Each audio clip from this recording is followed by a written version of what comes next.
नमः।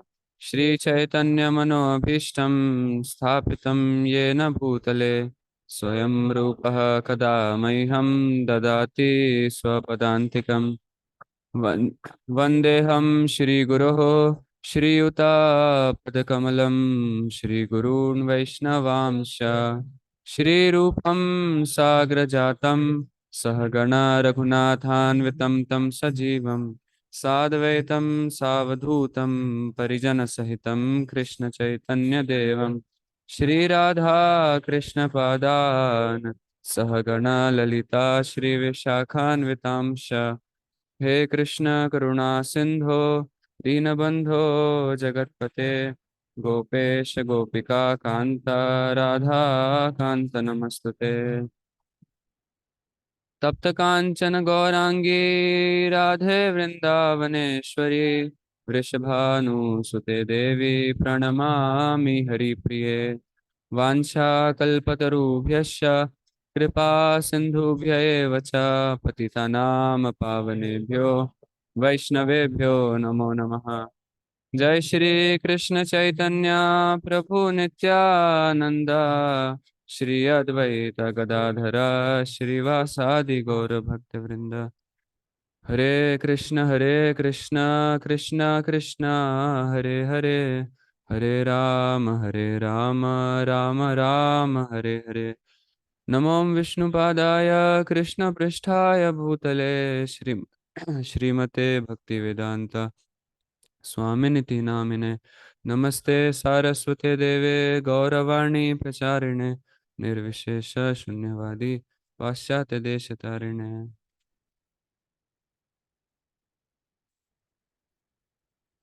तो कल हम पर्सनलिज्म इम्पर्सनलिज्म के बारे में डिस्कस कर रहे थे, भगवान का क्या एग्जिस्टेंस होता है।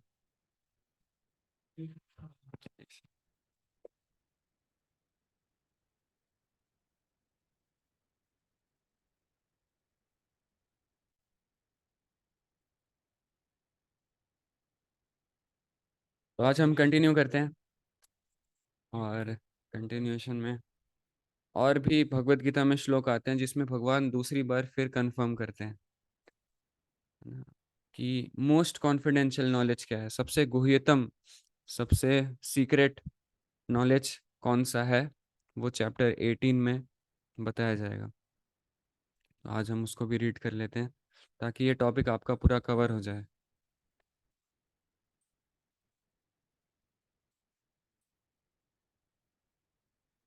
कल हम पढ़े थे यहाँ तक, यहाँ से स्टार्ट करना है।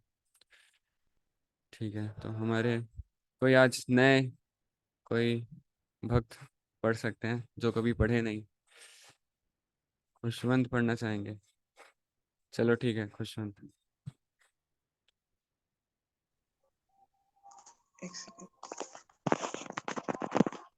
However, as a living entities, we want enjoyment beings.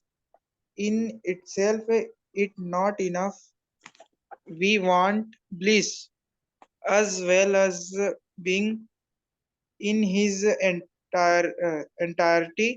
The living entity is composed of three qualities: enter, eternality, knowledge, and bliss. Those who enter impersonally into the Brahma Jyoti can remain there for some time in full knowledge that they are now merged homogeneously with Brahmans, but they cannot have that eternal Anand bliss, because that part is wanting. One may remain alone in a room for some time and may enjoy himself by reading a book or engaging in some thought, but it is not possible to remain in the room for years and years at a time, and certainly not for all eternity.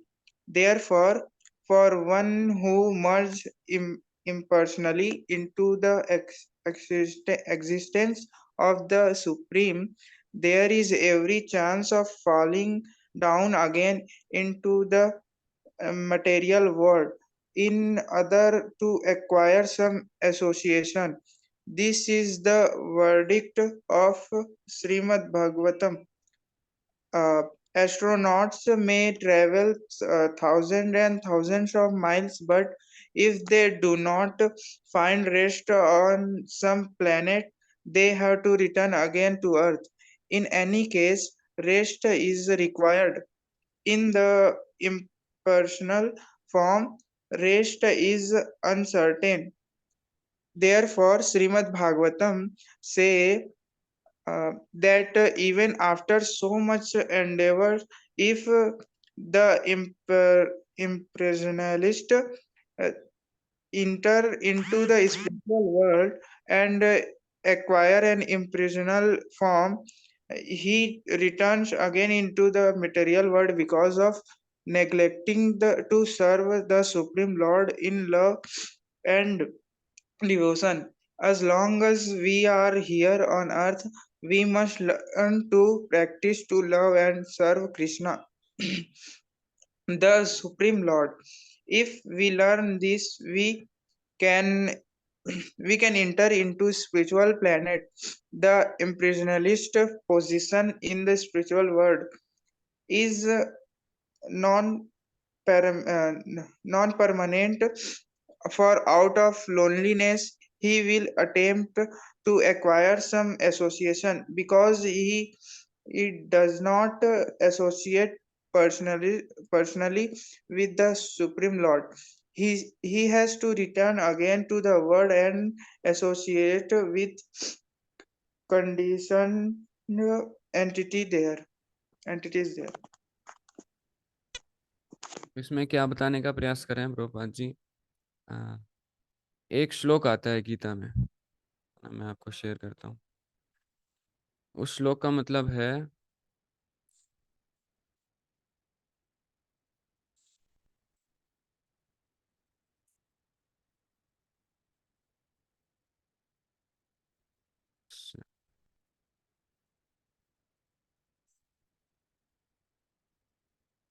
हम्म, तो आपको दिख रहा होगा ये श्लोक। विषया विनिवर्तन्ते निराहारस्य देहिनः रसवर्जं रसोऽप्यस्य परम दृष्ट्वा निवर्तते। ट्रांसलेशन पढ़ते हैं।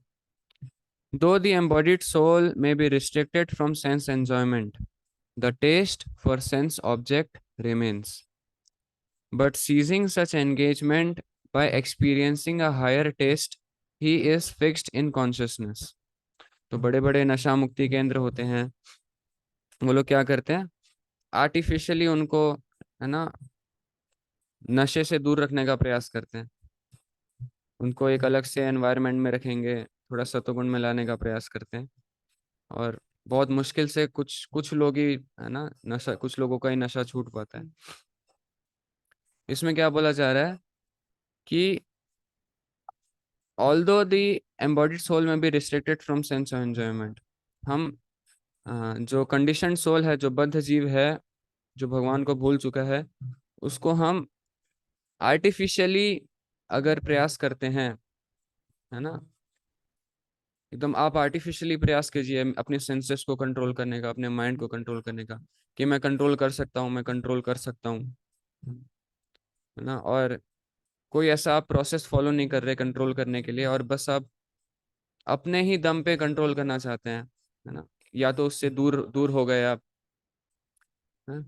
एग्जाम्पल ले लेते हैं, जैसे किसी को नशा लग गया है, सिगरेट का नशा लग गया है, तो आर्टिफिशियली वो सिगरेट से दूर रहने का प्रयास करेगा, है ना।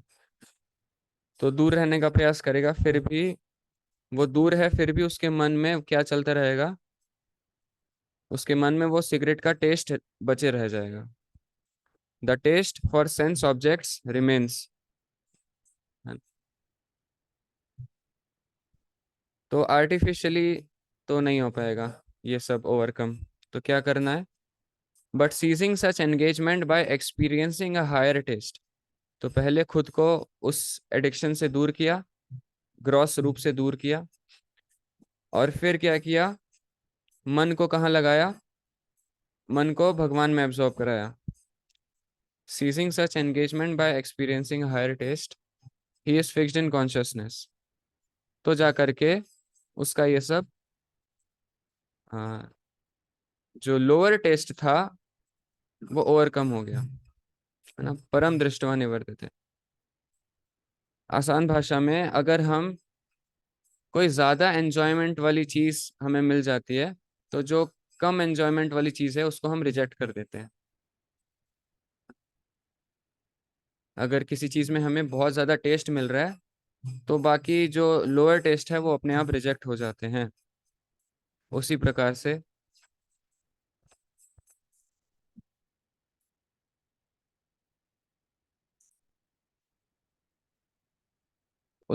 से, जो ब्रह्म ब्रह्म ज्योति को एस्पायर करने वाले लोग होते हैं, उनको उतना ज्यादा टेस्ट नहीं मिल रहा होता। टेस्ट तो मिल रहा होता है, लेकिन उतना ज्यादा नहीं मिल रहा होता जितना एक जो भगवान की भक्ति में लगा होता है। आप सबको कोई टेस्ट मिल रहा है तभी तो आप इतना सब चैंटिंग कर पा रहे हैं, भगवान के नामों का जप कर पा रहे हैं। और इसको थोड़ा और हम इम्प्रूव करने का प्रयास करेंगे। हम एक साधना ग्रुप बनाने का सोच रहे हैं जिसमें आप सब अपना साधना अपडेट कर सकें। और फिर आप देख पाएंगे कि बाकी सब कितना कर रहे हैं और आप कितना कर पा रहे हैं ना, तो आपको भी इंस्पिरेशन मिलेगा। तो ये जो श्लोक है, इसी के बेसिस पे प्रभुपाद जी यहाँ पे लिख रहे हैं कि हम सबको क्या चाहिए?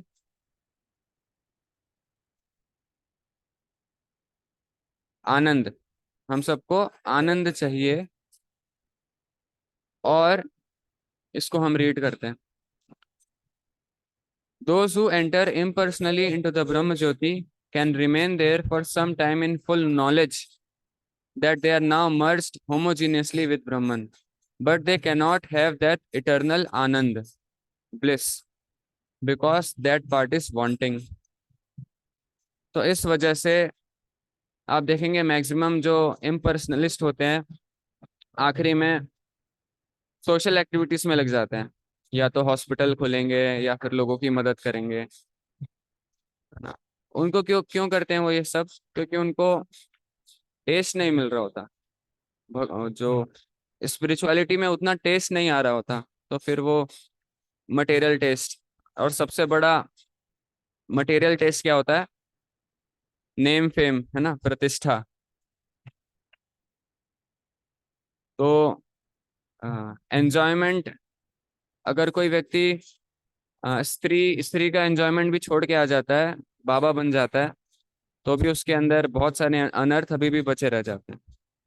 तो एक रियल रियल केस आया था कि दो साधु थे,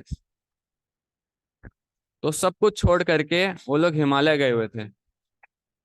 तो वो साधु हिमालय गए हुए थे सब कुछ छोड़ करके, और गुफा, दो गुफा बना करके अपनी अपनी गुफाओं में रह रहे थे। तो अपनी अपनी गुफा में रह रहे थे दोनों साधु। तो जो साधु वन था वो भी बहुत तपस्वी था, साधु टू भी बहुत तपस्वी था। दोनों बराबर के लेवल पे थे, दोनों फ्रेंड्स थे। लेकिन धीरे धीरे क्या हुआ कि जो साधु वन था उसको सब रिकॉग्नाइज करने लग गए ना, वो फेमस होने लग गया। और सब उसको जा करके प्रणाम करते, फोटो खिंचाते, रील्स बनाते उसके साथ। और जो साधु टू था उसको कोई भाव नहीं दे रहा। तो ऐसे करते करते साधु वन बहुत फेमस हो जाता है और साधु टू को कोई नहीं जान पाता। तो जो साधु टू होते हैं वो बहुत ज्यादा गुस्से में आ जाते हैं, एनवियस हो जाते हैं। उनके अंदर द्वेष आ जाता है दूसरे साधु के प्रति। अब देखिए, सब कुछ छोड़ करके क्यों गए थे? भगवान को प्राप्त करने के लिए। लेकिन सब कुछ छोड़ने के बाद फिर से उसी में अटक गए। और फाइनली ऐसा न्यूज़ आया था कि जो साधु टू थे साधु वन को गोली मार देते, जान से मार देते। तो स्टार्टिंग में हम भगवान की भक्ति में एंटर तो सही मोटिव के साथ कर रहे होते हैं, और बहुत बहुत हद तक मोटिव कभी गलत भी होता है। तो हमें सेल्फ इंट्रोस्पेक्ट करते रहना चाहिए कि हमारा मोटिव क्या है। और स्पेशली जो ये इम्पर्सनल ब्रह्म ज्योति है, ये सेल्फिश मोटिव के लिए होता है।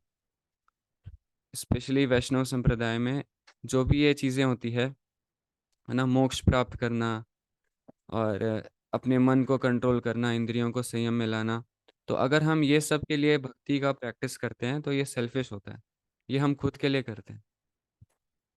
प्रहलाद महाराज है ना, इसको बिल्कुल रिकमेंड नहीं करते। प्रहलाद महाराज जब अ, भगवान प्रकट हो जाते हैं प्रहलाद महाराज को बचाने के लिए, तो प्रहलाद महाराज यही प्रार्थना करते हैं कि मुझे किसी प्रकार की मुक्ति नहीं चाहिए भगवान, मैं चाहता हूँ कि जो भी यहाँ दुनिया में पड़ा है सबको आपके चरणों में लेकर के आऊं, इसलिए मैं प्रचार करना चाहता हूँ।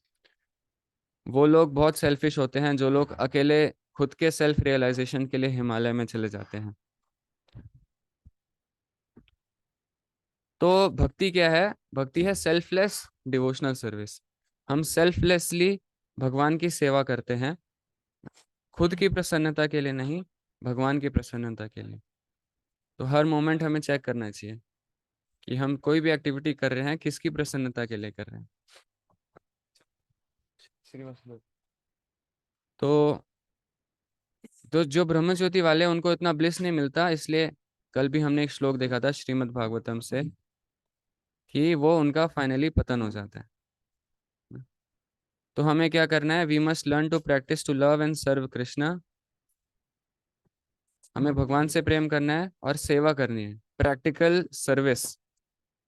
आप अपने अपने लेवल पे आ, अपने लेवल पे भी आप सेवा कर सकते हैं। गीता क्वेस्ट में कुछ आप आ, अभी नए बैचेस जब आएंगे तो आप प्रचार की सेवा ले सकते हैं, है ना। मॉर्निंग डिस्कशंस आपके बेसिक कोर्स में होते थे, स्टार्ट वहाँ से कर सकते हैं। तो प्रैक्टिकल सेवा होना बहुत ज़रूरी है, नहीं तो क्या होता है, वो कनेक्शन खत्म हो जाता है। अगर आप किसी को सर्व करते हैं, अगर आप किसी की सेवा करते हैं तो नेचुरली आपके अंदर उस व्यक्ति के प्रति लव और डिवोशन आ जाता है। इवन मटेरियल वर्ल्ड में भी आप देखेंगे, प्रैक्टिकली अगर आप किसी को सर्व कर रहे हैं प्रेम के साथ, तो आपके अंदर उस व्यक्ति के लिए फीलिंग्स आई जाएगी, है ना, अटैचमेंट आ जाएगा। तो ये स्पिरिचुअलिटी में भी यही है, बस हमारा ऑब्जेक्ट सर्विस का भगवान हो जाते हैं। तो इसमें अ, जो आज मैं डिस्कस करने का सोच रहा था, ये रहा चैप्टर 18 में। तो चैप्टर 18 में भगवान, वो जो 3 लेवल्स है ना, ब्रह्मन, परमात्मा और भगवान, उसके बारे में बताते हैं। तो हम से स्टार्ट करते हैं। तो जो ब्रह्म ज्योति वाले हैं ना, उनको बहुत तपस्या करना पड़ता है, बहुत ज्यादा तपस्या करना पड़ता है। किस प्रकार से करना पड़ता है? हाँ, one who is self controlled and unattached. Self control practice किया, डिटैचमेंट लाया, सारे मटेरियल एंजॉयमेंट को छोड़ने का प्रयास किया बाय प्रैक्टिस ऑफ रिनंसिएशन। तो इस प्रकार से वो उस लेवल पे सिचुएट हुए। आगे आता है, हे अर्जुन, मेरे से सीखो कि जो इस परफेक्शन को अचीव कर लेते हैं, one who has achieved this perfection can attain to the supreme perfectional stage Brahman, the highest of the stage of highest knowledge by acting in the way I shall now summarise. Summary आता है अब। हाँ, तो क्या क्या करना पड़ेगा? Being purified bye, ये तो हमें भी प्रयास करना है, लेकिन वो लोग उन लोग को डेडिकेटेडली यही सब करना पड़ता है। उसमें भगवान उतना सेंटर में नहीं होते। Being purified by his intelligence and controlling the mind with determination. तो जो भक्ति योगी हैं वो माइंड कैसे कंट्रोल करते हैं? वो भगवान में एब्जॉर्ब होकर कंट्रोल करते हैं। और जो इम्पर्सनलिस्ट होते हैं वो लोग बहुत ज़्यादा वैदिक स्क्रिप्चर्स पढ़ पढ़ के डिस्क्रिमिनेशन पावर बढ़ा कर करके वो खुद खुद के प्रयासों से कंट्रोल करने का प्रयास करते हैं। Giving up the object of sense gratification, सारी इंद्रिय तृप्ति छोड़ते हैं ना, डिटैचमेंट लाते हैं। Being freed from attachment and hatred, तो ये बहुत इंपॉर्टेंट चीज़ हो जाता है। राग और द्वेष, राग और द्वेष को गिव अप करने के लिए हमें बॉडीली कंसेप्शन से ऊपर आना पड़ता है। राग और द्वेष क्या है? राग होता है अटैचमेंट और द्वेष होता है एवर्जन। कभी आप देखते हैं किसी से बहुत ज्यादा घृणा हो जाती है ना, उसके उसकी शक्ल देखने का भी मन नहीं करता, उसके पास जाने का भी मन नहीं करता ना, तो उसको बोलते हैं द्वेष, एवर्जन। और किसी से बहुत आसक्ति हो जाती है, सिर्फ उसी को देखने का मन करता है ना, तो फिर उसे कहते हैं राग। तो ये दोनों चीजें कौन से स्तर पे होती है? शारीरिक स्तर पे होती है। और ये डुअलिटी को एक स्पिरिचुअलिस्ट गिव अप करने का प्रयास करता है। आजकल जो बॉयफ्रेंड गर्लफ्रेंड रिलेशनशिप्स भी चलते हैं, वो भी इसी पे बेस्ड होते हैं। किसी का शरीर पसंद आया, दिखने में अच्छा, या फिर स्वभाव पसंद आ गया, तो बेसिकली ऑपोजिट जेंडर तो अट्रैक्ट होते ही हैं मटेरियल वर्ल्ड में। तो क्या होता है, इनिशियली राग होता है ना, बहुत ज़्यादा अटैचमेंट हो जाता है, लेकिन ये ज़्यादा समय तक नहीं टिक पाता। अगर कोई बॉडीली प्लेटफॉर्म पे है और आ, राग वाले प्लेटफॉर्म पे है, तो तुरंत ही, ज़्यादा समय नहीं लगेगा, वही राग तुरंत ही द्वेष में कन्वर्ट हो जाता है। तो एक ही सिक्के के दो पहलू हैं। सेम व्यक्ति के साथ अभी आपको राग लग रहा है, फिर तुरंत वो द्वेष में कन्वर्ट हो जाता है। इसलिए ज़्यादा मटेरियल रिलेशनशिप्स टिकते नहीं दुनिया में, जो भी बॉडीली प्लेटफॉर्म पे है, जो खुद के एंजॉयमेंट के लिए है।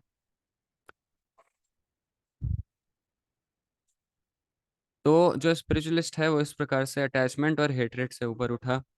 One who lives in a secluded place, अकेले जा करके रहना है, बहुत लिमिटेड खाना है, बॉडी को कंट्रोल करना है, माइंड को कंट्रोल करना है, पावर ऑफ स्पीच को कंट्रोल करना है। Who is always in trance and who is detached, free from false ego, false strength, false pride, lust, anger, acceptance of material things, free from false proprietorship, and peaceful.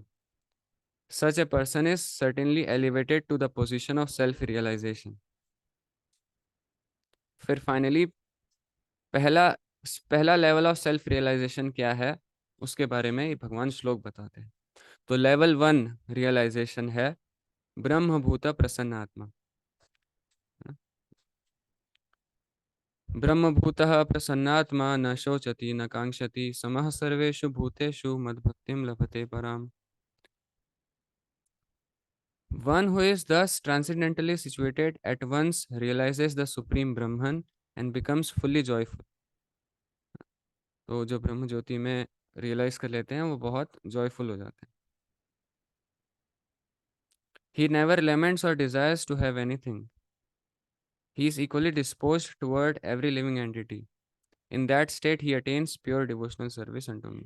तो जब वो ब्रह्म ज्योति में situate हुआ, उसके बाद उस लेवल के बाद क्या स्टार्ट होता है, जब व्यक्ति लिबरेट हो जाता है, तो वो डायरेक्टली भगवान की सेवा में लगने के लिए एलिजिबल हो जाता है ना? अब वो उसके ऊपर चॉइस है कि वो सेवा में लगना चाहता है भगवान के, कि नहीं लगना चाहता। तो पहले क्या हुआ, दो पार्ट में इसको हम देखेंगे। कि पहले तो हम ब्रह्मन रियलाइजेशन में सिचुएट हुए ना, लिबरेट हो गए, हमें किसी भी चीज, किसी भी मटेरियल एंजॉयमेंट की इच्छा नहीं बची। अब उस लिबरेटेड पोजीशन में एक आत्मा के पास ऑप्शन रहता है कि वो वहीं पे सेटल होना चाहता है या फिर और आगे बढ़ना चाहता है ना। तो in that state he attains pure devotional service unto me. उस स्टेज के बाद जो भी भगवान की सेवा जो कर सकता है, वो लिबरेटेड स्टेज में कर सकता है डायरेक्टली, अगर करना चाहे तो उसके पास ऑप्शन है। और फिर क्या बोला जा रहा है, केवल भक्तिया माम अभिजानाति। और भक्ति मिलने के बाद लिबरेट हो गया, उसके बाद भक्ति मिली, भक्ति मिलने के बाद क्या होगा, भगवान बोल रहे हैं कि मुझे कौन जान सकता है, मुझे केवल भक्त जान सकता है, मुझे और कोई नहीं जान सकता। मुझे ज्ञानी नहीं जान सकता, मुझे कर्मी नहीं जान सकता, मुझे ध्यान योगी नहीं जान सकता, मुझे कौन जान सकता है, भक्ति योगी। केवल भक्ति योगी मुझे जान सकता है। भक्तिया माम अभिजानाति, जो मेरा भक्त है वही जान सकता है। One can understand me as I am, as the supreme personality of Godhead, only by devotional service. सिर्फ भक्तियों के माध्यम से भगवान को जाना जा सकता है और कोई प्रोसेस नहीं. And when one is in full consciousness of me by devotion, he can enter into the kingdom of God. ततो माम तत्वतो ज्ञात्वा विशते तद अनंतरम. तो ये इस विषय जो प्लैनेट, ये जो भौतिक जगत है, उससे वो मुक्त हो सकता है. तो ये लेवल 1 था, है ना. अभी आप देखिए, मैं आपको ले चलता हूँ जिसमें भगवान गुह्यतम से रिलेटेड जो बता रहे हैं.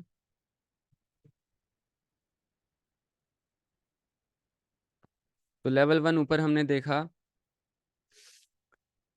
है ना, कि ब्रह्म ज्योति में जो ब्रह्मभूत प्रसन्न आत्मा वाला श्लोक लेवल 1 है. आप नोट करते जाइएगा, आप खुद से पढ़ेंगे तो और ज़्यादा अच्छे से समझ आएगा. तो लेवल 1 था वो ब्रह्मभूत प्रसन्न आत्मा. लेवल 2 है ईश्वरः सर्वभूतानां हृद्देशे अर्जुन तिष्ठति भ्रामयन् सर्वभूतानि यंत्रारूढ़ानि माया. लेवल 2 क्या है कि हम सबके हृदय में भगवान परमात्मा के रूप में स्थित हैं. जब कोई व्यक्ति ये रियलाइज कर लेता है तो उसका ये लेवल 2 रियलाइजेशन है. The supreme lord is situated in everyone's heart, O Arjun, and is directing the wanderings of all living entities who are seated as on a machine made of material energy. यंत्रा रूढ़ानी माया. तो जो भी व्यक्ति इस भौतिक शरीर में है,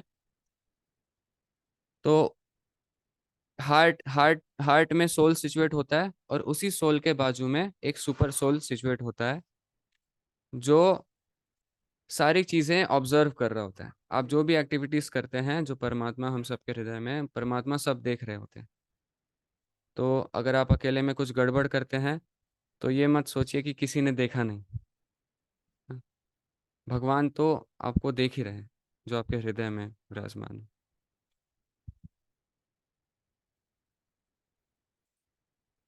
तो दो दो चीजें हम देख चुके हैं ना. भगवान फिर इसको समराइज कर रहे हैं. इति ते ज्ञानम आख्यातम गुह्याद गुह्यतरम मया विमृश्यैतद अशेषेण यथेच्छसि तथा कुरु. तो अर्जुन, मैंने तुमको गुह्य चीज बता दी. गुह्य चीज क्या थी? ब्रह्मभूत प्रसन्नात्मा.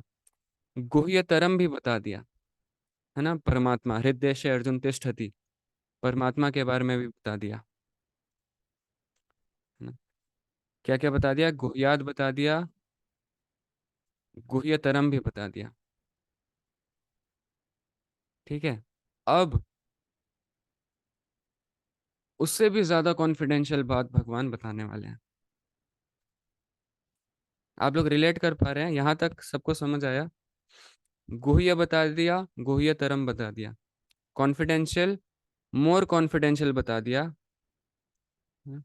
कॉन्फिडेंशियल था ब्रह्म ज्योति वाला, मोर कॉन्फिडेंशियल था अ, जो हृदय से अर्जुन तिष्ठति परमात्मा वाला.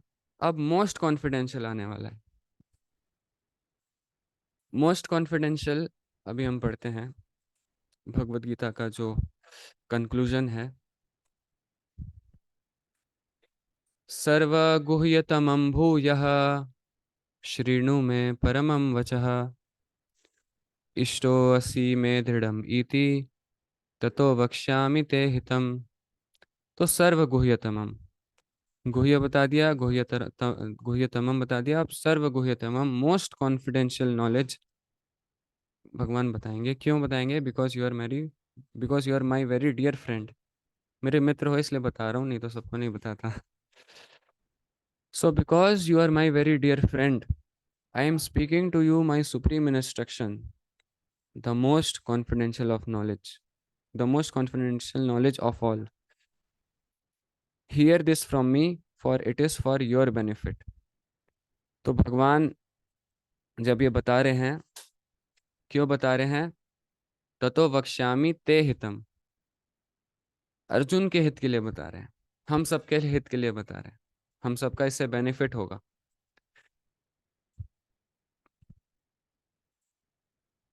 तो इससे भगवान का कोई बेनिफिट नहीं है. वो अपने खुद को सुपीरियर बताने के लिए नहीं बता रहे, वो हमारे भले के लिए बता रहे हैं। क्या बता रहे हैं? तो जो फाइनल स्पिरिचुअल जो रियलाइजेशन है वो क्या है?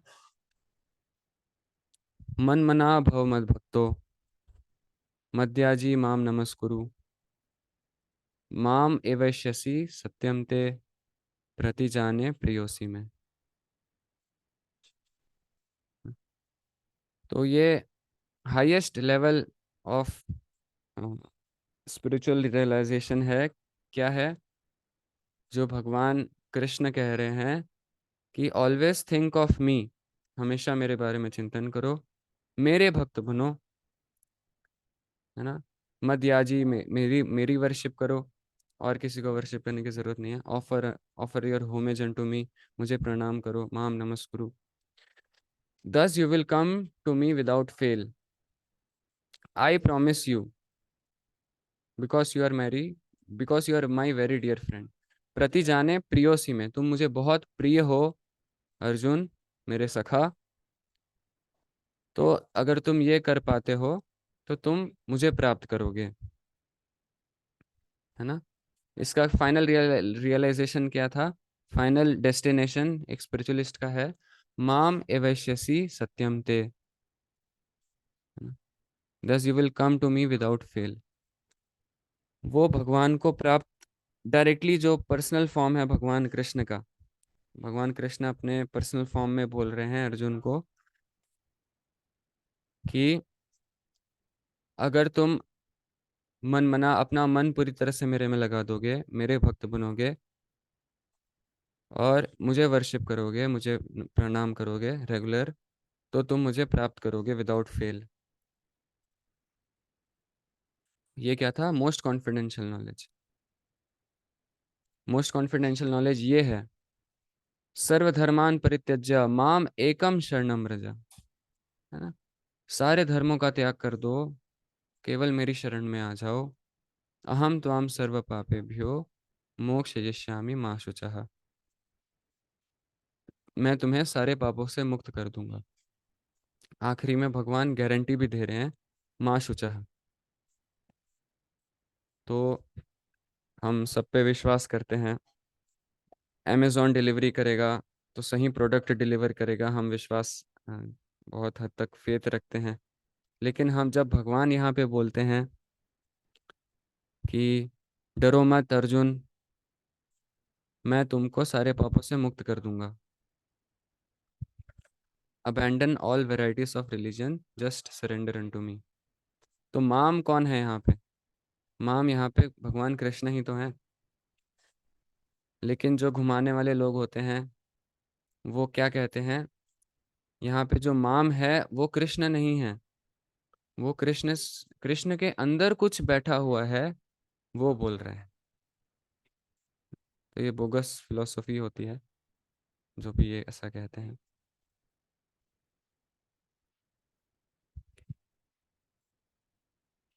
तो फाइनल स्टेज क्या था कि भगवान की शरण लेनी है डायरेक्टली। अलग अलग तरीके अपना अपना के, है ना, स्पिरिचुअलिटी प्रैक्टिस करने से फायदा तो थोड़ा बहुत हो जाता है, लेकिन रियल स्पिरिचुअल प्रैक्टिस है कि हम भगवान में पूरा अपना मन एब्जॉर्ब करा दें। लेकिन लोग इसको एक्सेप्ट नहीं कर पाते, है ना, लोगों को ये डाइजेस्ट नहीं होता। भगवान जब कहते हैं सबको छोड़ के मेरी शरण में आओ, लोगों को डाइजेस्ट नहीं होता। तो भगवान बोल रहे हैं, ये सिर्फ मैं तुमको बताया हूँ, सबको मत बताना, है ना।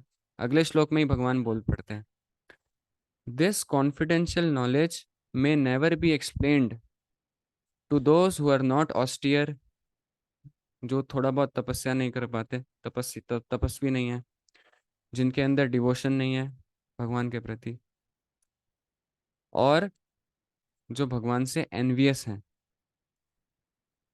जो भगवान से द्वेष करते हैं। कौन कौन से शब्द आ गए?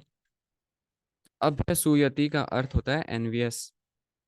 तो एनवियस लोगों को नहीं बताना है, नहीं तो आप ही का दिमाग खराब होगा। अ अशुश्रूषवे, जो भगवान की भक्ति में नहीं लगे हैं उनको नहीं बताना। तपस्काया, संस्कृत के शब्द हैं ये, जो ऑस्टियर नहीं है, जो तपस्या नहीं कर पाते, जो तपस्या नहीं कर रहे, मतलब बहुत इंद्र तृप्ति में लगे हुए हैं, बहुत एंजॉयमेंट में लगे हुए हैं, है ना, उनको डायरेक्टली नहीं बताना। इसलिए अगर कोई बहुत ज्यादा एकदम एंजॉयमेंट में लगा हुआ है, अब उसको बोलोगे भगवान की शरण लो सब कुछ छोड़ करके, वो ले ही नहीं सकता, बोलेगा मैं ही भगवान हूँ, है ना।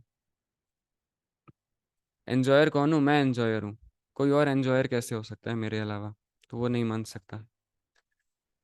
तो इस प्रकार से ऐसे लोगों को समझाया नहीं जा सकता भगवान की पोजीशन क्या है ना। तो बहुत क्लियरली दिया है कि नहीं दिया भगवत गीता में, ये तीनों रियलाइजेशंस, गुह्य बताए, फिर गुह्यतमम बताए, फिर मोस्ट कॉन्फिडेंशियल, कि डायरेक्टली भगवान की शरण हमें लेना है।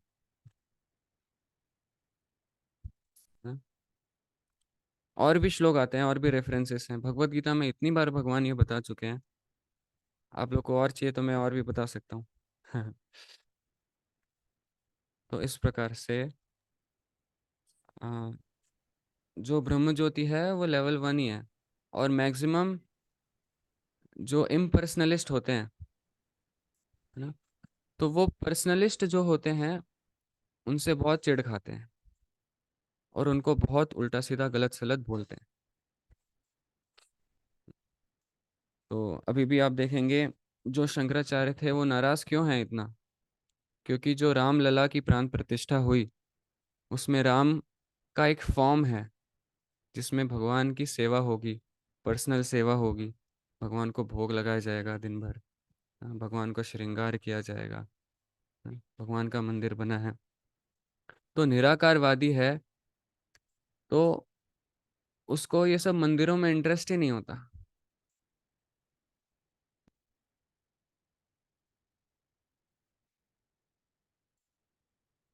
इसलिए वो इतना अपोजिशन कर रहे थे। क्योंकि राम भद्राचार्य को हाईलाइट किया जा रहा था, और पर्सनलिस्ट और इम्पर्सनलिस्ट का आपस में, ये जब से क्रिएशन हुआ तब से ये चलता आ रहा है ना। तो इस प्रकार से अ, बहुत ज़्यादा कन्फ्यूजन रहता है, सनातन धर्म के अंदर ही इतना लड़ाई झगड़ा होते रहता है, दो लोग जो होते हैं। ठीक है। The impersonalist position in the spiritual world is non-permanent. For out of loneliness, he will attempt to acquire some association, but he does not associate personally with the Supreme Lord. He has to return again to the world and associate with conditioned living entities there.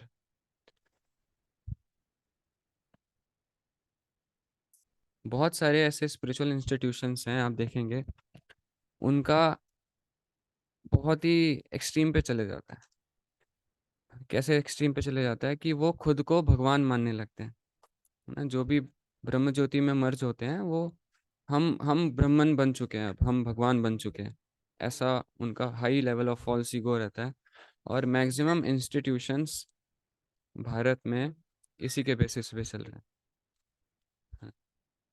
तो for example, जैसे बोलना नहीं चाहिए लेकिन जो रामपाल जी का institution है ना, जो कबीर कबीर पंथ वाले होते हैं, क्या कहते हैं? कबीर इज गॉड, कबीर भगवान है, ठीक है। रामपाल वाला कहते हैं रामपाल भगवान है। और अनफॉर्चुनेटली मेरे एक रिलेटिव जुड़े हुए हैं, आशाराम जी बापू हैं एक, तो नो ऑफेंस, उनका कहना है कि वो आशाराम बापू भगवान है। तो वो अभी जेल में बंद हैं, जैसे भी उनको फंसाया गया होगा। तो उनका यही मानना है कि राम मंदिर जब खुल भी रहा था तो उन लोग उतना खुश नहीं थे कि ये लोग राम राम को सोने से सजा रहे हैं, लेकिन जो लिविंग राम है, जो असली राम है, उनको जेल में बंद करके सता रहे हैं। इस तरह से वो लोग राम मंदिर के खुलने पे भी खुश नहीं है। और ऐसे ऐसे इंस्टीट्यूशंस होते हैं, मैं स्क्रिप्चर्स में इसको रिकमेंड, मतलब सपोर्ट नहीं किया गया है उनके। आप इंस्टीट्यूशन में जाएंगे, एक भी आपको भगवान की तस्वीर, भगवान का विग्रह नहीं मिलेगा, सिर्फ गुरु भक्ति, गुरु की पूजा हो रही है। क्यों? गुरु भगवान है।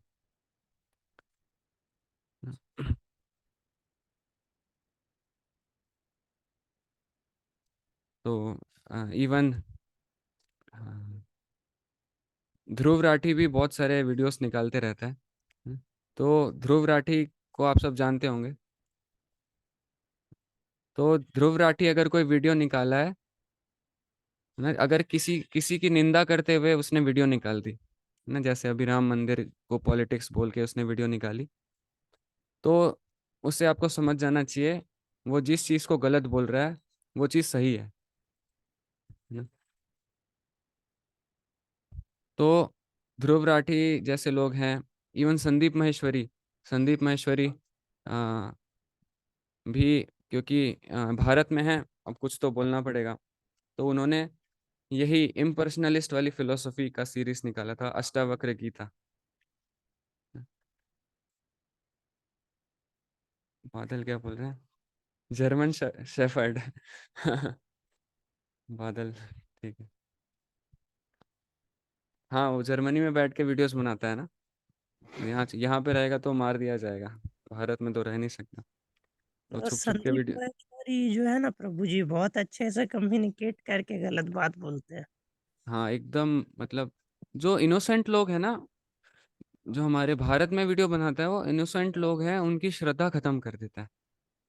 वही हम्म। इनोसेंट लोग हैं, उसको सुन सुन के उनका फेथ पूरा खत्म हो जाता है ना। जैसे एक इस बार मैं सुन रहा था कि संदीप महेश्वरी ऐसे बोल रहे हैं कि मैं आपको बताता हूँ, स्पिरिचुअलिटी के एंड में ना कुछ है ही नहीं। उस दिन से मैंने देखना ही बंद कर दिया। मतलब विवेकानंद जी मजाक करके गए थे अपने पूरे जीवन में। इवन आप सदगुरु को देखेंगे तो सदगुरु कहते हैं कि भगवत गीता पढ़ने की जरूरत नहीं है, कोई किताब पढ़ने की जरूरत नहीं है। और उनकी फिलॉसफी मैं आपको दिखाता हूँ।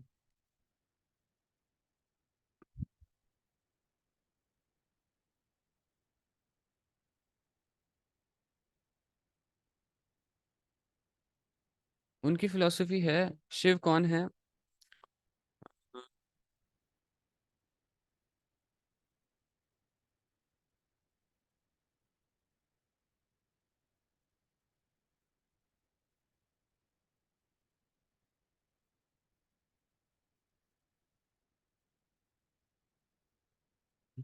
आप भी इसको देख सकते हैं। द वर्ड, ये ईशा फाउंडेशन का ही वेबसाइट है, वो लोग कहते हैं the word Shiva means literally that which is not, है ना। Shiva is nothingness. कि शिव कुछ है ही नहीं, वॉइडिज्म। Shiva is nothingness. तो इतनी बोगस ये फिलोसफी है, शिवा इज, शिव कुछ है ही नहीं। कैसा लगा आप सबको सुन के? हरे कृष्ण प्रभु जी। हरे कृष्णा। इसमें थोड़ा सा मेरा अंडरस्टैंडिंग है, क्योंकि मैं वेरियस जो स्पिरिचुअल गुरुज हैं, लीडर्स, उनको फॉलो करता हूँ। तो ये जो नथिंगनेस है, ये वो बोलते हैं, बट ये सेम रिलेटेड में बोलते हैं जो गीता में बोला है कि मैं हूं भी और मैं नहीं भी हूँ। सो ये उस आइडियोलॉजी में बोलते हैं, अगर आप उनको सुनोगे थोड़ा सा डिटेल में, बिकॉज हाँ उनका अब क्या क्या ऐसा हो सकता है, जैसे पॉसिबिलिटी, जैसे गौतम हाँ, तो ये बुद्धा जो जी ने ये जो जब, कॉन्सेप्ट है, इसको अचिंत्य भेदाभेद तत्व बोलते हैं, कि मैं हूँ भी और नहीं भी हूँ। राइट, तो ये चैतन्य महाप्रभु ने ये फिलोसफी और एक्सप्लेन की थी, अ, कि जैसे अ, जो सन है ना, तो सन, एक सन होता है और एक सूर्य की किरणें होती है। तो सूर्य की किरणें हर जगह प्रेजेंट होती है ना। जब सूर्य निकलता है तो हर जगह सूर्य की किरणें फैलती है, हर जगह प्रेजेंट होती है। तो सूर्य हर जगह प्रेजेंट कैसे है? अपने किरणों के माध्यम से। तो अपनी किरणों के माध्यम से सूर्य हर जगह प्रेजेंट है, क्योंकि सनलाइट जहाँ भी पड़ रही है वहाँ सूर्य प्रेजेंट है, ऐसा माना जाएगा, है ना। लेकिन ऐसा कह देना कि अ, हर जगह सूर्य प्रेजेंट है, ये भी गलत है, क्योंकि सूर्य तो एक जगह ही है, लेकिन सूर्य की किरणें हर जगह प्रेजेंट है। तो इस फिलोसफी को बोला गया है अचिंत्य भेदाभेद। इस पे हम और डिटेल में डिस्कस करेंगे। मैं तो प्रभु जी, प्रॉपरली अभी मेरे पास हो। इवन इवन भागवत गीता में भी कृष्ण जी ने भी बोला कि मैं सब जगह हूँ और मैं कहीं पे भी नहीं हूँ। हाँ ये उन्होंने भी अच्छी चीज बोली है। और एक मेरा क्वेश्चन ये था इसमें, चलो इसको हम बाद में डिस्कस करेंगे, पहले हम मेन टॉपिक डिस्कस करते हैं। जो आज आपने जितना हमें बताया, उसका थोड़ा मॉरल बता सकते हैं, मतलब कंप्लीट मॉरल, क्योंकि उसमें अभी हमने ब्रह्म ज्योति, हमने लेवल्स भी डिफाइन किया कि भाई एक लेवल ये है। फिर इवेंचुअली लास्ट में हमने ये कंक्लूड किया कि there is a short, there is a direct way to reach to God, मतलब डायरेक्ट वे भी है जिसमें आपको सिर्फ सरेंडर कर देना है गॉड को, without any expectation, without any मतलब, just have to surrender to God. तो वो हाँ। लेवल्स क्या थे? क्या वो थोड़े मॉरल में एक कंसाइज में, एक मतलब मतलब थोड़े से नटशेल में बता सकते हैं एक बारी, जो आज जो एग्जैक्टली हुआ? नटशेल में ठीक है, मैं बता देता हूँ। तो एक श्रीमद् भागवतम के श्लोक में नटशेल में दिया है। कौन सा श्लोक है वो? ब्रह्मेति परमात्मेति।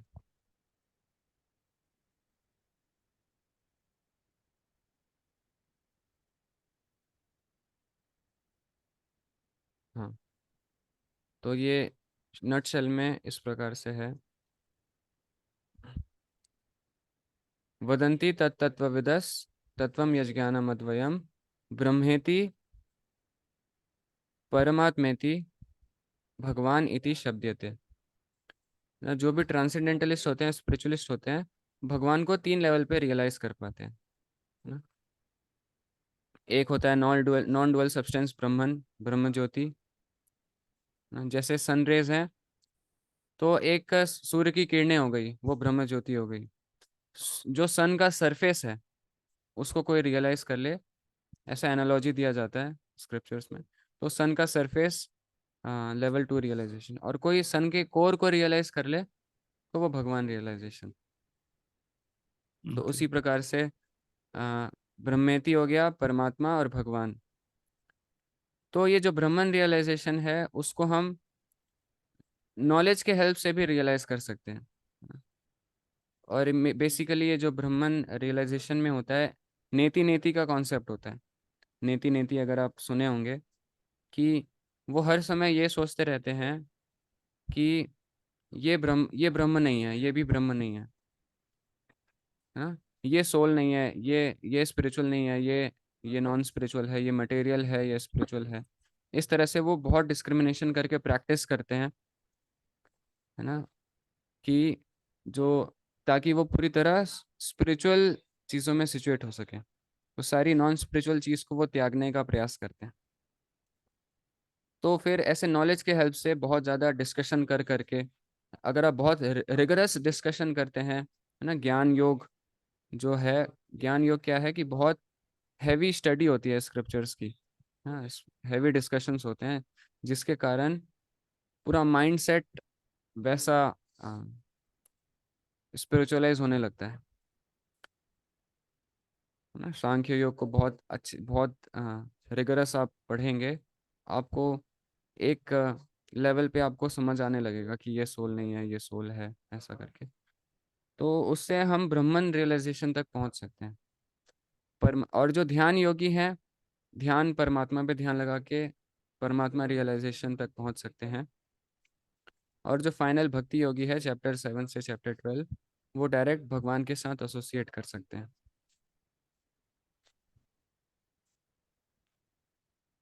तो ये भगवत गीता के बेसिस पे ये 3 रियलाइजेशंस होते हैं। तो क्या क्या ये बोलना सही होगा कि अगर आपको भगवान से कनेक्ट करना है, भगवान की शरण में आना है एग्जैक्टली, तो भक्ति इज द डायरेक्ट वे, मतलब रेदर देन, हाँ, ये डायरेक्ट वे है।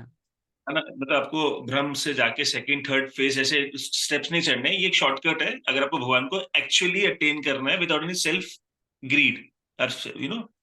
हाँ, यही है बस। Okay okay. हाँ, मोनू पूछना चाह रहे हैं कुछ? प्रभु जी, मेरा एक सवाल है। मैं 2 दिन से परेशान हूँ। मुझे है ना कर्ण और अर्जुन के बारे में सब कुछ पढ़ना है, वेद व्यास जी के महाभारत में। अब बताइए कहाँ, मतलब कौन से वर्ष में वहाँ पे पढ़ना होगा? महाभारत पढ़ना है आपको? नहीं, महाभारत में सिर्फ कर्ण और अर्जुन का पूरा जीवन पढ़ना है। अच्छा, कर्ण और अर्जुन, कि कर्ण को सपोर्ट किया जाता है, अर्जुन को कर्ण के साथ बुरा हुआ, ऐसा? नहीं, नहीं, पूरी सच्चाई पढ़नी है। वेद व्यास सच्चाई जी का पढ़नी है। पूरा महाभारत मैंने रखा हुआ है, लेकिन कहाँ पे ढूँढूँ, इतना बड़ा महाभारत है वो। हाँ, ठीक है, मैं आपको पता करके भेजता हूँ, है ना? जी प्रभु जी। ठीक। हमारे साथ भी शेयर कर दीजिएगा जब आप पूरा अंडरस्टैंड कर लेंगे तो। हाँ, वही है, मतलब जो भी हमें प्रचार करना होता है उसको पहले खुद ही अच्छे से समझना होता है, तभी हम कुछ बोल सकते हैं। और नहीं आता तो ना बोलना ही अच्छा है उसके ऊपर, है ना? अच्छा, तो अभी वो जो आप जो दूसरी बात कर रहे थे, अगर इफ यू हैव टाइम हमसे बात कर सकते हैं? हाँ हाँ, अभी तो कर सकते कि अगर क्वेश्चन नहीं है तो पहले बाकी में क्वेश्चन ले लेते हैं, कोई है पहले जो जो इसके रिलेटेड है, फिर हम बाद में एक बार इस पे डिस्कशन कर लेंगे, टाइम बचेगा तो। हैं। वैसे तो सबका हो गया होगा क्वेश्चन।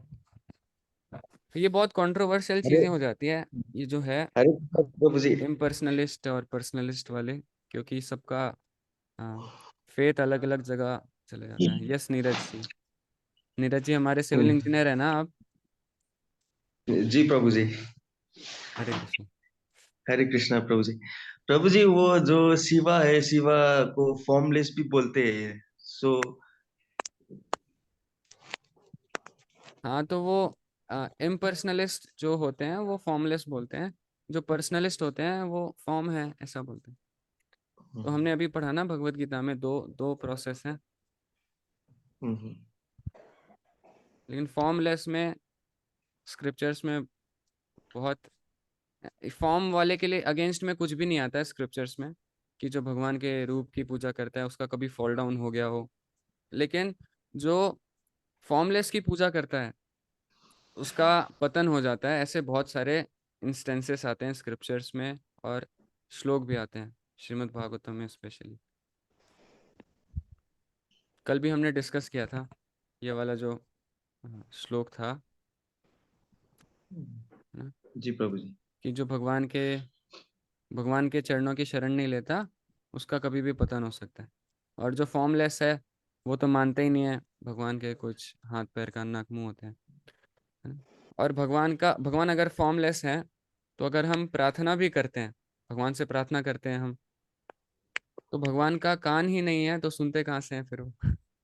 ऐसा भी आर्गुमेंट आता है।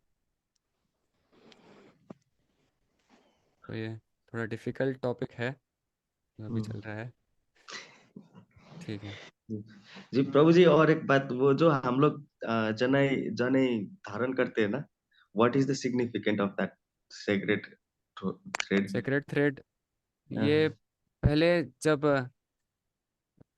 पहले जब कल्चर होता था, जो जब कोई बच्चा जन्म लेता था तो बहुत सारे संस्कार होते थे एक व्यक्ति के लाइफ में। तो जन्म भी लेता था, एक स्पिरिचुअल प्रोसेस से बच्चे का जन्म होता था। स्पिरिचुअल कॉन्शियसनेस में जो माता पिता हैं वो यूनाइट करते थे, और जो उस बच्चे का जन्म होता था उसको कहते थे गर्भाधान संस्कार, है ना? तो स्पिरिचुअल कॉन्शियसनेस में कोई अगर चिल्ड्रन प्रोड्यूस कर रहा है, एंजॉयमेंट के लिए नहीं, लेकिन एक बहुत ही तेजवान बच्चे को जन्म देने के लिए, जो फाइनली भगवान को प्राप्त करे, वैसे चाइल्ड को जन्म देने के लिए गर्भाधान संस्कार होता था। फिर बहुत सारे और भी संस्कार होते हैं लाइफ में, ना? दीक्षा होता है, जो स्पिरिचुअल मास्टर है उनकी शेल्टर लेते हैं। और फिर ब्राह्मण दीक्षा होता है। अ, तो जो जिसके अंदर ब्राह्मणिकल क्वालिफिकेशंस होते हैं उनको स्पिरिचुअल मास्टर ब्राह्मण दीक्षा देते हैं, जिसमें जनेऊ मिलता है और गायत्री मंत्र मिलता है। तो ये जो स्पिरिचुअल प्रोसेसेस हैं उनको बहुत फास्ट कर देता है ना? वो क्या कहते हैं, अ, जब किसी केमिकल रिएक्शन को बहुत एग्रेवेट करना होता है तो क्या डाला जाता है, रिएजेंट क्या डाला जाता है? हाँ, कैटलिस्ट। एक कैटलिस्ट की तरह काम करता है ये जो गायत्री मंत्र है सारे स्पिरिचुअल प्रोसेसेस के लिए। ऐसा वैष्णव फिलोसफी में ऐसा कहा जाता है। बाकी संप्रदाय का पता नहीं मुझे, वैष्णव संप्रदाय में तो ये फिलोसफी है। जी कैटलिस्ट मतलब? कैटलिस्ट मतलब अगर आप कोई केमिकल रिएक्शन करा रहे हैं और तुरंत कराना चाहते हैं, जल्दी फास्ट कराना चाहते हैं, तो कैटलिस्ट अलग से डाला जाता है, एक रिएजेंट डाला जाता है जिससे वो प्रोसेस बहुत फास्ट हो जाती है। उत्प्रेरक बोलते हैं उसको। और साथ में शायद ऐसा भी बोलते थे कि ऐसा भी है कि ये आपको हेल्प करता है कि आपको सेंसेस को कंट्रोल करने के लिए, क्योंकि जब जनेऊ डाले तो बहुत सारे काम आपको नहीं करने होते हैं, करने भी होते हैं, तो एक प्रॉपर ऑर्डर में करना होता है। जैसे अगर आपको बाथरूम जाना है तो आपको जनेऊ कान में डालना पड़ता है। हाँ। सो आप लेते हो कि भाई अब मेरे को कुछ रूल्स का फॉलो करना है, और देन एक स्पेशली क्लीनलीनेस, बहुत हाई लेवल ऑफ क्लीनलीनेस चाहिए होता है। एक्चुअली जो आपने फोकस किया, आपको फोकस करने में भी हेल्प करता है वो।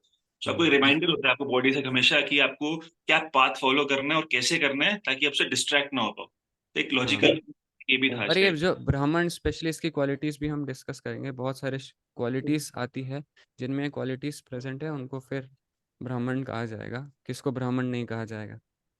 तो ये ब्राह्मण, क्षत्रिय, वैश्य, शूद्र, ये कहने वाले कहते हैं कि गलत चीज़ है, लेकिन ये प्रैक्टिकली बहुत सही चीज़ है, क्योंकि इसमें व्यक्तियों के नेचर की बात हो रही है। अब किसी का क्वालिटी है ना, तो नेचर, अब सब लोग, जैसे मछली पेड़ पे नहीं चढ़ सकती, लेकिन सोसाइटी क्या है, वो एक्सेप्ट नहीं करना चाहते अपनी कमियों को, कि अगर कोई व्यक्ति कोई एक्टिविटी करने के लायक नहीं है, एक्टिविटी उसका नेचर नहीं है करने, जैसे हर कोई मैनेजमेंट नहीं कर सकता।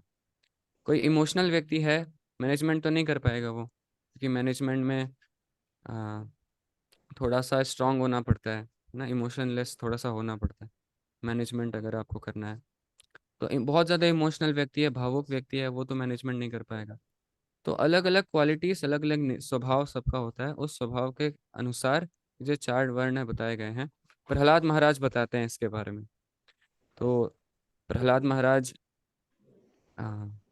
श्रीमद् भागवतम 7वें स्कंद में इसके बारे में हम पढ़ेंगे आगे, कि क्या होते हैं ब्राह्मण, क्षत्रिय, वैश्य, शूद्र, और जो चार आश्रम हैं, है ना, क्या क्या आश्रम है, ब्रह्मचारी, गृहस्थ, वानप्रस्थ, संन्यास, इसके बारे में प्रहलाद महाराज श्रीमद् भागवतम में बताते हैं। लेकिन ये सेकुलर लोग बहुत परेशान करते हैं।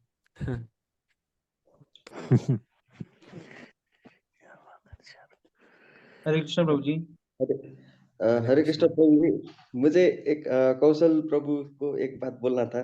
हाँ। हरे कृष्ण कौशल जी। हम्म, आपने आपने जो जनई को वो कान में ऐसे बांध के टॉयलेट करने के लिए बोला था, actually there is a sign with in that, science with in that.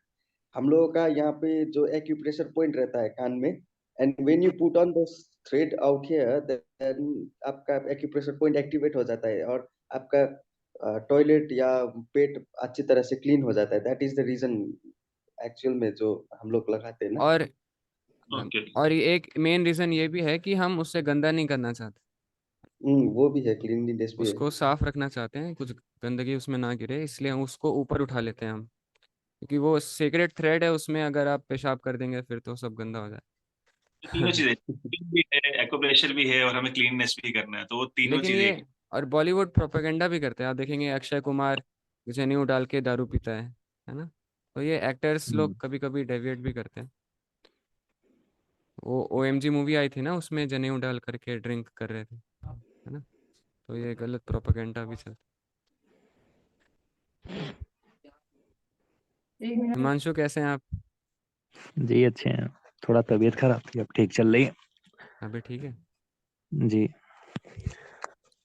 तो ये सब तो स्क्रिप्चरल स्टडी चलते रहेगा, आपको प्रैक्टिकली रियलाइज करना है ना, तो एग्जीक्यूट करना होगा आपको, है ना। ये जो प्रोसेस है उसको एग्जीक्यूट करेंगे, आपको प्रॉपर, है ना, क्या कहते हैं उसे, परिचर्या, श्लोक भूल गया मैं, चलो, कलयुग की मेमोरी है ये। तो अगर आप प्रैक्टिस करेंगे तो आपको प्रत्यक्ष, है ना, प्रत्यक्ष आपको दिख जाएगा कि क्या चल रहा है। तो प्रैक्टिस क्या है, जो हरे कृष्ण महामंत्र का अगर आप जप करेंगे, तो आप सबको ये स्क्रिप्चर्स समझ आने लग जाएंगे। अब और प्रभु जी, श्रीला प्रभुपाद भी बहुत अच्छे तरीके से ये चीज बताते थे अपने किताब में, कि अगर सिर्फ एक वर्ण हो, जैसे लोग बोलते हैं ना सबको बराबर रखो, तो उन्होंने वही किया। वो उन्होंने एक एग्जाम्पल दिया था कि सिर्फ एक वर्ण हो। जैसे आजकल क्या हो रहा है, लोग सिर्फ शूद्र वाले कैटेगरी में हो गए, सबको पढ़ना है, सबको नौकरी करनी है, और एंड में सबको मतलब उन पैसों को यूज करके अपने शरीर को खराब करना है। तो इसी के लिए श्रीला प्रभुपाद बोलते हैं कि सिर्फ दिमाग से शरीर नहीं चलेगा, हाथ पैर कलयुग हर में एक। सब शूद्र हैं, ऐसा श्लोक आता है। कलहु हाँ, शूद्र सब संभवे। नहीं पता। कलयुग में सब एक एक मास्टर ढूंढ रहे हैं, एक नौकर, है ना। अपने पैरों पे कोई खड़े नहीं हो पा रहा। ठीक है, फिर हम टाइम हो गया, एंड करते हैं यहाँ पे। हरे कृष्णा प्रभु जी, एक क्वेश्चन यस प्रभु। कैन हाँ प्रभु जी, जैसे ये कलयुग में भक्ति के अलावा हम और क्या चीज कर सकते हैं? भक्ति तो है, उसके अलावा और क्या चीज कर सकते हैं? भक्ति के अलावा हम्म चलिए हम श्रीमद् भागवतम से पूछते हैं, श्रीमद् भागवतम बताएंगे हमें, है ना।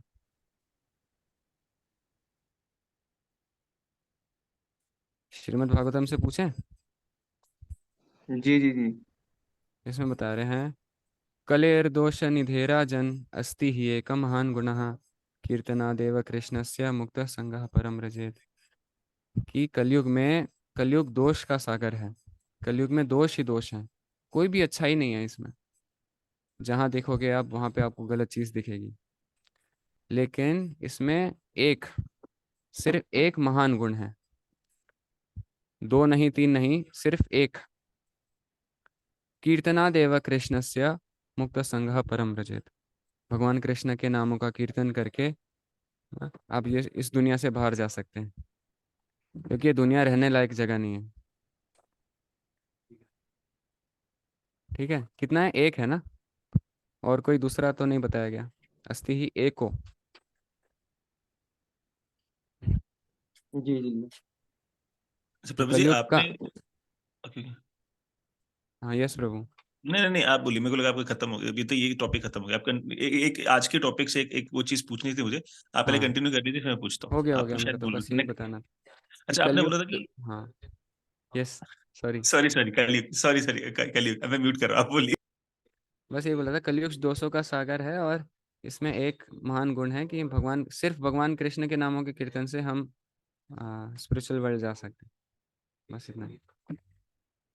प्रभु जी आपने आज जब बोला कि जब हमने पढ़ाया जो जो सबसे मोस्ट इम्पोर्टेंट वाला जो था, आज मैंने जो कृष्ण भगवान ने बताया है गीता में, जो सबसे इम्पोर्टेंट ज्ञान है उसमें आपने मतलब ऐसे बताया था, कृष्ण ने ये भी बोला है कि अपने धर्मों को भी त्याग दो। तो वो धर्मों को त्याग दो का क्या मीनिंग? अच्छा, धर्म को त्याग दो मतलब जो उल्टे सीधे जो धर्म अपना रखे हैं हमने, है ना। कौन से धर्म है कि एक कोई तो देश स्पेसिफिकली होता है। उल्टा सीधा धर्म तो नहीं लिखा है, तो एक तरफ वो जैसे, बोलते हैं कि धर्म करना चाहिए, कर्म करना चाहिए, तो इसमें इसमें नहीं नहीं, ये है, ये धर्म वैसे धर्म बता रहे हैं, कैटव धर्म होता है। उसमें कैटव स्पेसिफिकली धर्म मतलब फॉल्स रिलीजन, जिसको हम धर्म मान के बैठे हुए हैं। जैसे देशभक्ति हो गया, तो पाकिस्तान में पैदा हुए हैं तो देशभक्ति का मतलब हो गया टेररिज्म जैसा। तो ये सारे जो धर्म हैं जो बॉडीली लेवल पे हैं।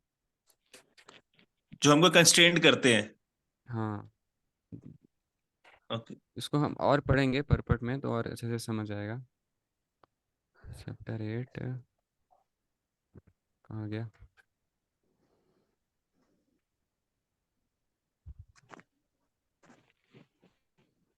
अच्छा, इसमें प्रभुपाद जी ने परपट नहीं दिया। इसका और डिटेल एक्सप्लेनेशन मैं आपको बताता हूँ फ्यूचर क्लासेस में ना, ठीक नेक्स्ट वीक। है। ओके। सरेंडर का रियल मतलब, एक तो सरेंडर का मतलब मैंने जो अपने सीनियर से सुना है, सरेंडर का मतलब होता है कि जो भगवान बोल रहे हैं वो करना। हम्म। प्रैक्टिकल सरेंडर का मतलब है जो भी भगवान ने इंस्ट्रक्शंस दिए हैं, जो भी करने को बोला है वो करना, उसका मतलब हो गया सरेंडर। और ऑल वेराइटीज ऑफ रिलीजन, बहुत सारे रिलीजन होते हैं ना। हम्म। डायरेक्ट डायरेक्ट मतलब भगवान बोल रहे हैं कि, क्योंकि सारे रिलीजन्स बेसिकली भगवान की तरफ एक तरह से भगवान ही सेंटर में होते हैं। लेकिन भगवान बोल रहे हैं डायरेक्टली डायरेक्टली मुझे ही अप्रोच करो आप, कुछ और करने की जरूरत नहीं। ठीक है। और एक बहुत स्पेशल है, भगवत गीता में 4 श्लोकों का चतुश्लोकी भगवत गीता आता है। चतुश्लोकी भगवत गीता चैप्टर 10 में, उसके बारे में हम नेक्स्ट वीक में डिस्कस करेंगे, वो भी आपको बहुत अच्छा लगेगा। ठीक है, तो मिलते हैं फिर अगले हफ्ते। कल से अभिषेक सर आएंगे आपके पास। हरे कृष्ण। हरे कृष्ण। हरे कृष्ण। हरे कृष्णा प्रभु।